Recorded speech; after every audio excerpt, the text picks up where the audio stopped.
성도 여러분 안녕하십니까? 네, 반갑습니다. 오늘 열왕기하 3장에 있는 말씀을 중심으로 하나님의 말씀을 함께 보도록 하겠습니다. 제가 봉독하도록 하겠습니다. 유다 왕 여호사밧 18년에 아합의 아들 여호람이 사마리아에서 이스라엘 왕이 되어 12년을 치리하니라. 저가 여호와 보시기에 악을 행하였으나 그 부모와는 같지 아니하였으니 이는 저가 그 아비에 만든 바알의 주상을 제하였습니다. 그러나 저가 느밧의 아들 여로보암이 이스라엘로 범하게 한 죄를 따라 행하고 떠나지 아니하였더라. 모압 왕 메사는 양을 치는 자라. 새끼양 10만의 털과 순양 10만의 털을 이스라엘 왕에게 바치더니 아합이 죽은 후에 모압 왕이 이스라엘 왕을 배반한지라. 그때 여호람 왕이 사마리아에 나가서 온 이스라엘을 점거하고 또 가서 유다 왕 여호사밧에게 보내어 이르되 모압의 왕이 나를 배반하였으니 당신은 나와 함께 가서 모압을 치시겠느냐? 저가 가로되 내가 올라가리이다.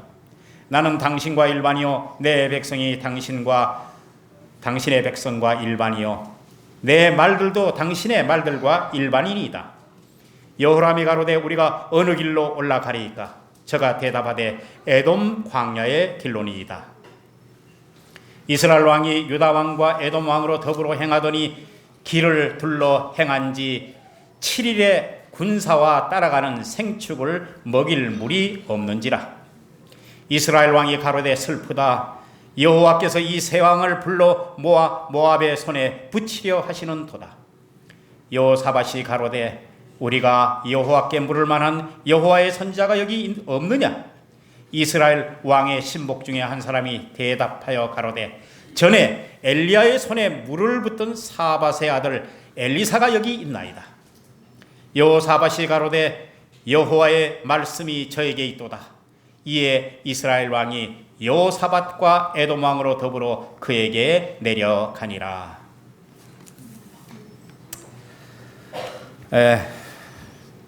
여러분 잠을 좀 깨우기 위해서 제가 긴급 퀴즈를 하나 내겠습니다. 북방 이스라엘 중에 여러분 가장 악한 왕이 누굴까요? 예? 손을 들고 누가 한번 얘기해 보세요.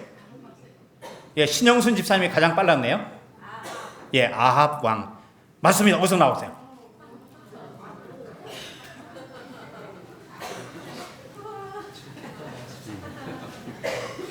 감사합니다.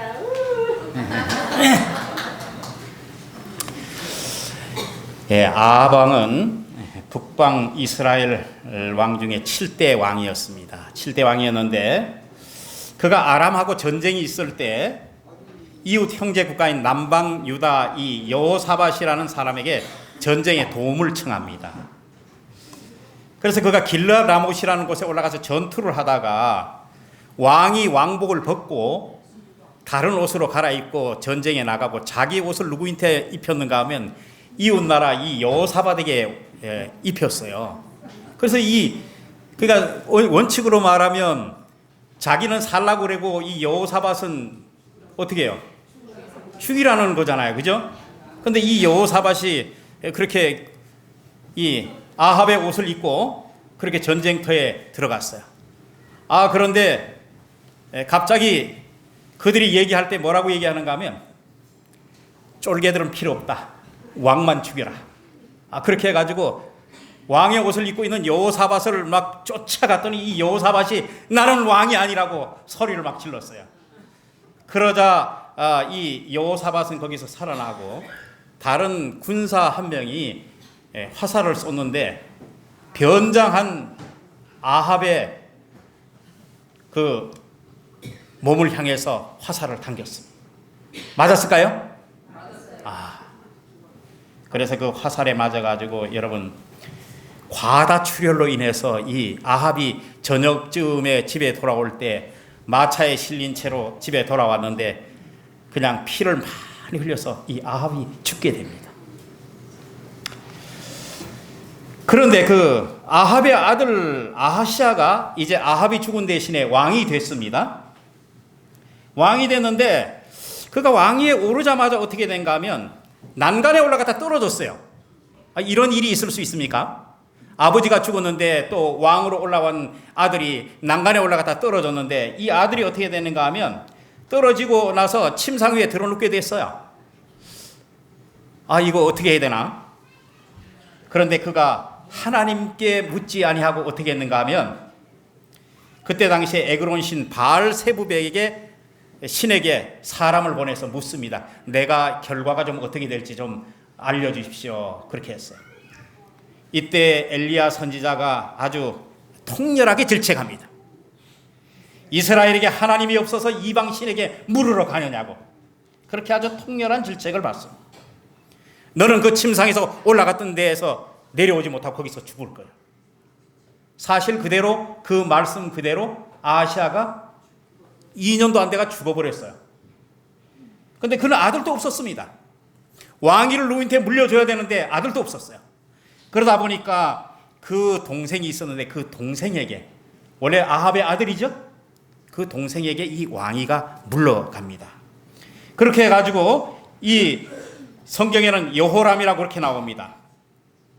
이 여호람이 이제 자기가 왕위에 올랐는데, 자, 아버지 때에 자기네들을 성실히 섬기던 이 모압이, 자, 아합 왕도 죽었지요. 그 다음에 그의 아들 아하시아도 죽었지요. 그러니까 요때가 기회다. 우리가 여태까지 조공 바치던 거 이거 바칠 필요가 없지 않느냐.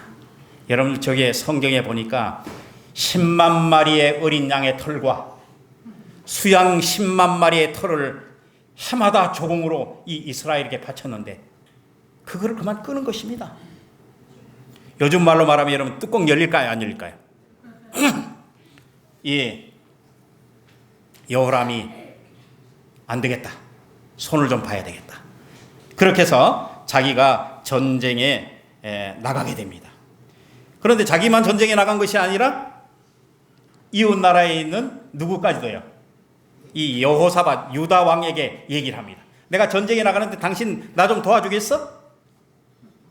이 여호사밧이 뭐라고 얘기하는가 하면 그렇게 얘기합니다. 원래 이 아버지 때에 동맹관계를 맺었어요. 동맹관계를 맺었는데 여기 그렇게 얘기하잖아요. 내 군사가 당신 군사고, 내 말이 당신 말이고, 모든 게 다 당신하고 똑같다고 이렇게 얘기를 하면서 그렇게 된 이유가 있습니다. 여러분 왜 그런지 아세요? 이 아합의 딸 중에 아달랴라는 딸이 있었습니다. 그 딸이 여호사밧의 며느리가 된 것입니다. 그러니까 두 가정이 어떻게 됐어요? 사돈지간이잖아요. 그러니 뭐 이런 거 저런 거 따질 필요 없이 그렇게 아주 혈맹이 된 것입니다.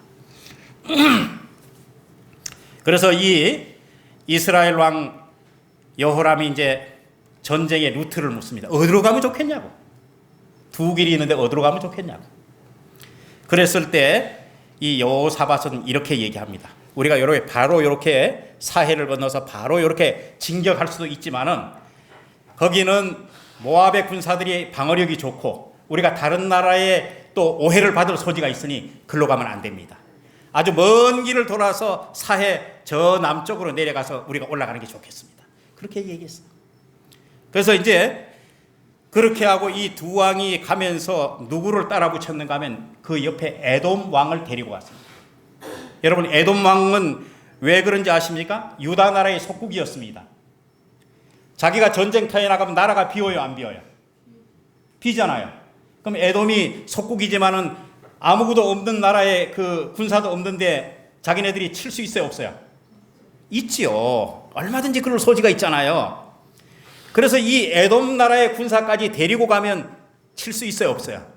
그래서 이 여호사밧이 그런 계략으로 이 군사들을 함께 데리고 세 나라의 왕들이 모여서 이 전쟁에 나가게 된 것입니다. 그런데 가다가 보니까 3장 9절에 위기를 맞게 됩니다. 며칠 만에요? 7일 만에 위기를 맞게 됩니다. 그들이 가는데 물이 없어진 것입니다. 가져온 물은 바닥이 나고 그 사막 한가운데 짐승들과 사람들이 먹어야 될 이 물이 없는 것입니다. 자, 이스라엘 왕이 이제 탄식을 합니다. 어찌하면 좋단 말인가? 차라리 싸우러 오지 않았더라면 좋았을 것을. 이 세 왕을 하나님께서 모압 족속에게 넘겨서서 죽게 하려고 여호와께서 우리를 이곳에 보내셨구나. 그가 그렇게 얘기합니다. 어김없이 원망의 화살을 누구에게 돌려요? 원망의 화살을 누구에게 돌려요? 하나님께 돌리잖아요. 하나님께. 여러분, 그는 전쟁을 시작할 때 하나님께 묻고 왔어요? 안 묻고 왔어요? 안 묻고 왔어요.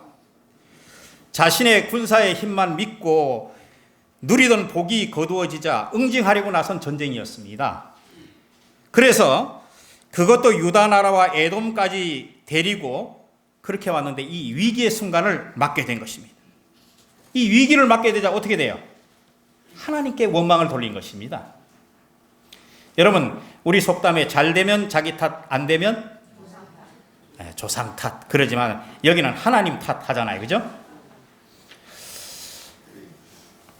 저는 오늘 이 정신이 하나님 원망하는 정신이 어디서 왔는가 살펴보려고 합니다. 이것은 여호람만이 갖는 정신이 아닙니다. 여러분, 룻기서에 나오는 신실한 나오미도 남편이 죽고 아들이 죽고 자신의 행복이 다 무너진 다음에 그는 뭐라고 얘기했습니까? 하나님이 오늘 나 자신을 치셔서 내가 이렇게 됐다. 그는 그렇게 얘기합니다. 인류의 조상인 아담도 범죄한 후에 하나님께서 너 왜 그렇게 했느냐 그렇게 물었어요. 그랬더니 이 아담이 뭐라 그래요? 하나님이 주셔서 나와 함께한 여자가 내게 줌으로 내가 먹었습니다. 예? 참회하는 태도 대신에 아내에게 핑계를 대었고 하나님에게 그 죄를 덮어 씌우려고 노력했습니다. 사실 하나님도 책임이 있지 않으십니까? 예? 하나님이 주신 여자 때문에 내가 이렇게 됐고 왜 또 뱀을 만드셔서 에덴 동산에 들어오게 하셨습니까? 그 얘기입니다. 그죠? 그들의 타락의 원인을 누구에게 돌렸는가 하면 하나님께 돌렸어요. 여러분, 자신들이 타락한 그 책임을 누구에게 돌렸는가 하면 하나님께 돌렸다 그 말입니다. 그런데 비틀전한 사람들 46페이지에 보면 이렇게 증언하고 있습니다. 자기 합리화의 정신은 거짓의 아비에게서 비롯되었다. 우리의 최초의 조상은 사단의 감화에 굴복되자 말자 이 정신에 빠졌으며 아담의 모든 자녀가 이 정신을 나타내고 있다. 사람들은 겸손하게 그들의 죄를 자복하는 대신에 그 책임을 다른 사람에게, 환경에, 또 조건에 이런 것들을 필요해서 하나님께 씌우려고 자신을 방어하고 있다.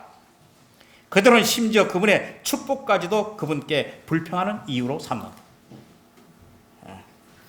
죄의 세력이 얼마나 무서운지 알아야 할 것입니다. 이렇게 이야기하고 있습니다.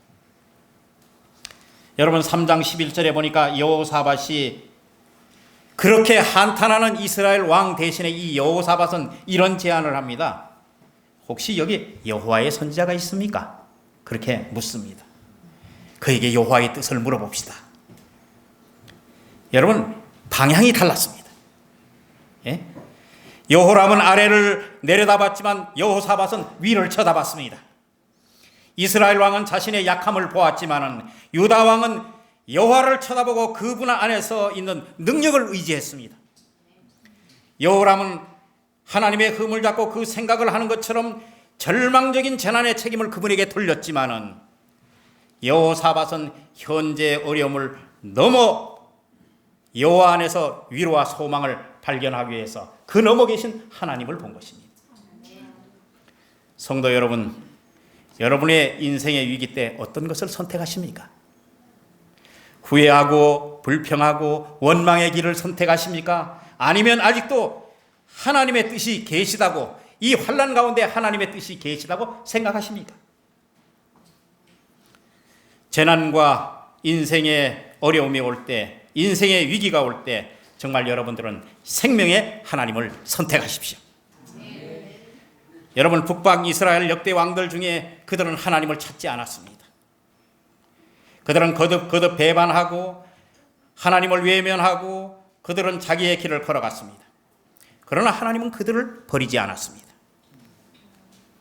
하나님께서는 오히려 더 능력 있는 선지자들로, 행동 있는 그런 선지자들로 그 백성에게 계속 보냈다는 사실을 우리는 간과해서는 안 됩니다. 여러분, 여로보암 시대에는 아히야와 이또를 보내셨고, 바하사 시대에는 예후를 보냈고, 아합과 아하시아 시대에는 엘리야를 보냈습니다. 아하시아와 요람과 예후와 여호아하스 시대에는 엘리사를 보냈습니다. 여로보암 시대에는 아모스와 요나를 보냈고, 그 마지막 왕들 시대에는 호세아를 보냈습니다. 그들에게 무수한 기별을 보냈습니다. 그러나 3절에 보면, 3장 3절에 보면 그들이 끝내 느바세 아들 여로보암의 길을 갔다, 그렇게 얘기하고 있습니다. 여러분, 여로보암의 길이 어떤 길인지 여러분들 혹시 아십니까? 여로보암이 어떤 길을 갔길래 성경의 많은 부분에 여로보암의 길로 갔다고 그렇게 얘기하는지 혹시 아십니까? 여로보암은 이스라엘 12지파 중에 10지파를 받았습니다. 그가 갈리면서 북방 이스라엘에게 사실은 초대 왕처럼 그렇게 된 것입니다. 자기 백성들이 절기가 되면 어떻게 했는가 하면 남방 유다에 있는 예루살렘을 향해서 이 백성들이 가는 것입니다. 수많은 사람들이 거기에 가서 예배 드리고 그렇게 돌아오는 것입니다. 가서 자기 죄를 속하고 영적인 새로운 힘을 얻고 돌아오곤 했습니다. 여로보암이 그 광경을 가만히 보다가 보니까 이거 이대로 두면 안 되겠구나. 이들에게 만약에 민심의 이반이 생기면 이들이 어떻게 하는가, 자기를 배반하고 자신을 죽일 걸로 생각했습니다. 그래서 그 하나님을 찾아가는 그 예배를 방해하기 위해서 그가 어떤 생각을 했는가 하면, 여러분, 금송아지를 만들었습니다. 금송아지를 만들어서 하나는 베델에 두고 하나는 단에 뒀습니다. 그는 얘기했습니다. 너희가 예루살렘에 올라갈 길이 없다. 올라갈 거 없다. 이스라엘아, 이는 여기에 만들어 놓은 이 금송아지가 너희를 애굽 땅에서 올린 너희 신이라. 여러분이요, 이것이 무슨 죄입니까? 우리의 믿음의 대상을 바꾼 것입니다. 하나님을 금송아지로 바꾼 것입니다. 하나님을 금송아지로 대체해버린 그런 죄인 것입니다. 두 번째, 그의 죄는 어떤 죄인가 하면 보통 백성으로 제사장을 삼았습니다. 그는 구별됨이 없었어요. 레위인을 통하여 제사장으로 삼고 하나님께 예배 드리도록 그렇게 했는데 성별됨이 없었습니다. 구별된 사람이 구별된 장소에서 구별된 예배를 드리도록 해야 되는데 그렇지 않았습니다. 그리고 또 한 가지 큰 죄는 뭔가 하면 대속죄일이 7월 15일이었는데 그는 비슷한 때에 8월 15일 날 날짜를 잡아서 금송아지를 섬기라고 그렇게 했습니다. 열왕기상 14장 16절에 보면 저도 죄를 범죄하고 남도 죄를 범죄하게 만들었다고 나옵니다. 온통 열왕기서에 보면 16장 19절, 16장 31절, 22장 52절, 10장 29절, 13장 2절, 열왕기하 13장 11절, 왕하 14장 24절, 15장 19절, 15장 18절. 북방 이스라엘은 누구나 할 것 없이 느바세 아들 여로보암의 죄를 쫓았다. 그렇게 나옵니다. 여러분, 함께 갔던 남방 유다는요. 남방 유다는 괜찮습니까? 남방 유다도 한 가지 죄를 범했는데 어떤 죄를 범했는가 하면 산당에서 예배 드렸더라. 그렇게 나옵니다. 여러분, 산당은 성전이 지어지기 전까지는 솔로몬도 처음에 산당에서 예배를 드렸어요. 근데 왜 산당에서 이 예배 드리는 걸 이스라엘 백성들에게 왜 자꾸 그 예배를 막지 아니하고 그냥 뒀는가? 이상하잖아요? 여러분, 종교는 달라도 드리는 예배 장소는 같았습니다. 무슨 말인가요? 모든 신들을 섬기는 것을 다 어디서 섬기는가 하면 산당에서 섬겼다고요. 그 하나님 믿는 사람이 또 올라가서 보면 다른 사람들이 와서 예배 드리는 거 볼까요, 안 볼까요? 아, 보죠. 그게 뭐 별 희한한 예배를 드리는 걸 다 그들이 본 것입니다. 이걸 어떤 분이 이렇게 아주 재미있게 표현했어요. 저도 이분의 글을 좀 읽으면서 이야, 어떻게 이렇게 묘사를 잘했을까. 여러분, 장례식장에 가면 어때요? 기독교만 오나요? 아니면 누구도 오나요? 불교도 오고 천주교회도 오고 먼 교회도 오고 다 와가지고 장례식장에 안 믿는 사람들까지 다 자기네들 예식대로 하잖아요. 그죠? 믿는 사람들이 그곳에 가서 안 믿는 사람들의 본을 볼까요, 안 볼까요? 예. 산당에 가서 그들이 그런 그 예배 의식을 보면서 죄악의 길을 걷기 시작한 것입니다. 그들의 정신은 그렇습니다. 우리 산당에 가서 다른 짓 안 하잖아. 산당에 가서 예배 드리잖아. 그곳에 가서 예배 드리는 것이 뭐가 나쁜가? 굳이 예루살렘에까지 갈 필요 있겠어? 집에서 그냥 예배 드리지 뭐. 오늘 뭐 교회 굳이 갈 필요 있겠어? 여러분, 그 정신이 곧 무슨 정신이에요? 사단의 정신이죠. 거룩함에 대한 구별이 없어질 때, 거룩한 장소에 대한 구별이 없어질 때, 내 편함을 추구할 때 결국은 하나님 중심이 아닌 내 중심의 예배가 된다는 사실을 여러분 기억하시기 바랍니다. 그런데 11절에 보니까 이스라엘 신하 중에 한 사람이 이렇게 얘기합니다.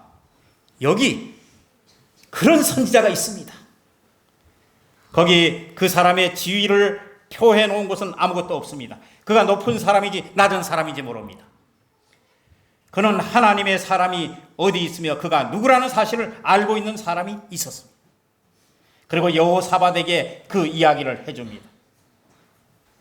선지자가 어디 있었는지, 그 사람이 누군지 그것을 알려줄 사람이 필요했습니다.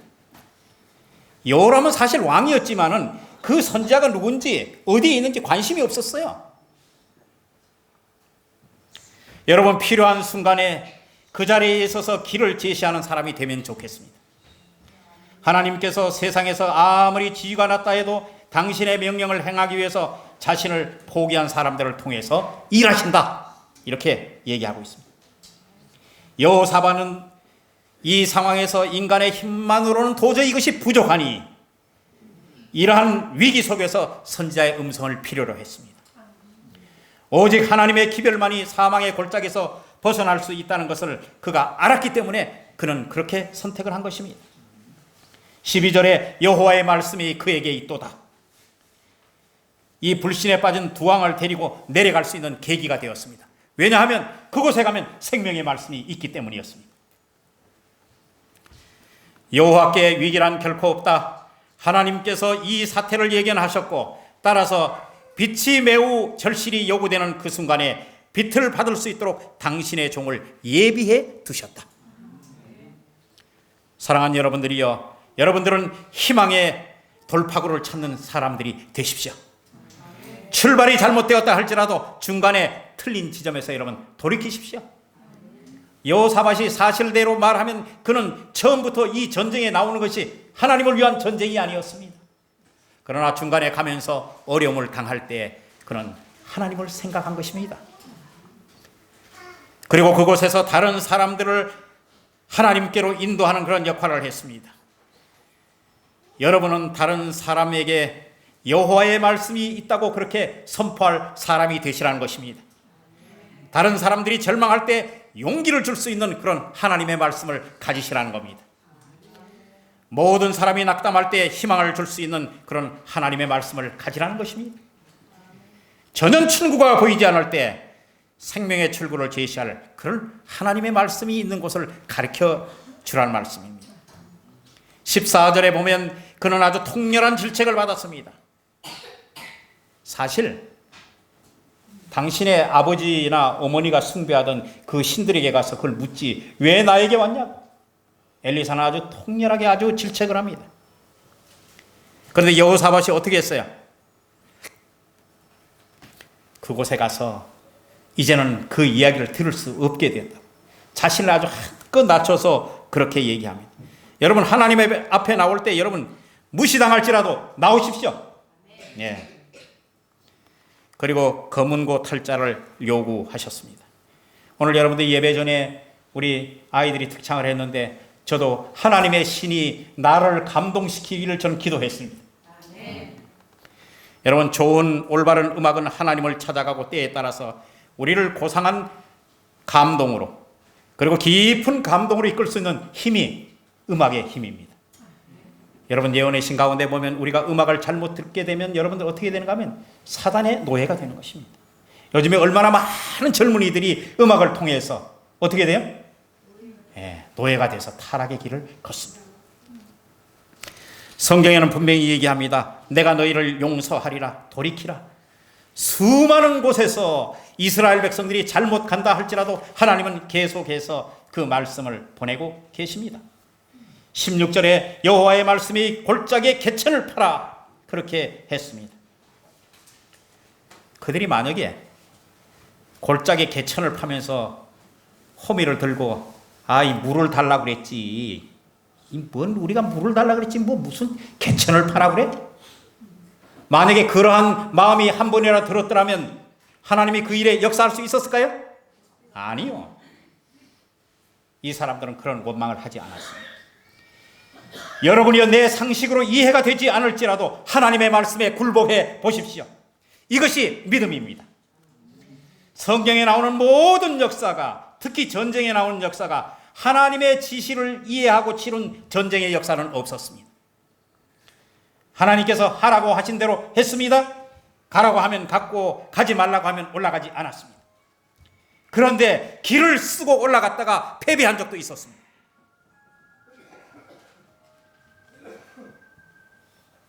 그들이 움직여서 하나님의 말씀을 듣는 것을 하나님이 축복하신 것입니다. 예? 장비로 여러분들 그 골짜기를 팠습니까? 얼마나 깊이 팠겠어요? 그 말씀을 듣고 시작한 것부터 그들에게는 하나님의 축복이 임했던 것입니다. 여러분 하나님이 간단한 방법으로 그 물을 채우지 않으셨습니다. 비가 오면 물이 고일 건 당연하잖아요. 하나님께서 비 한번 내려주면 당연하게 물 고이잖아요. 그런데 하나님이 그런 방법을 쓰지 않으셨어요. 왜요? 사람들이 우연하게 생각할까 봐.